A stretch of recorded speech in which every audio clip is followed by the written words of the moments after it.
দেশের নিরন্ন মানুষ, অসহায় মানুষ, নির্যাতিত মানুষ, তাদের সবাইকে একটি নিরাপত্তার নির্বাচনী এলাকা হিসেবে গড়ে তোলার জন্য আমি চেষ্টা করছি। অস্ত্র উদ্ধারটা যদি হয়ে যায় তাহলে 100%।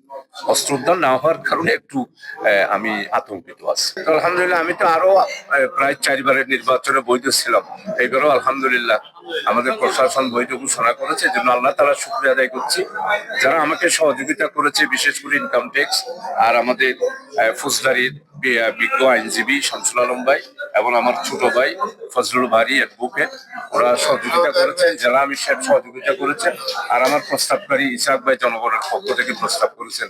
I very thanks and very grateful যে আমি আমাদের দেশের নিরন্ন মানুষ, অসহায় মানুষ, নির্যাতিত মানুষ, তাদের সবাইকে একটি নিরাপত্তার নির্বাচনী এলাকা হিসেবে গড়ে তোলার জন্য আমি চেষ্টা করছি। আমি আমাদের সাতকানিয়া লোহাগাড়ার ব্যাপারে আমি আশা করি, আমি এই পর্যন্ত শুধু অস্ত্র উদ্ধারটা যদি হয়ে যায় তাহলে 100%।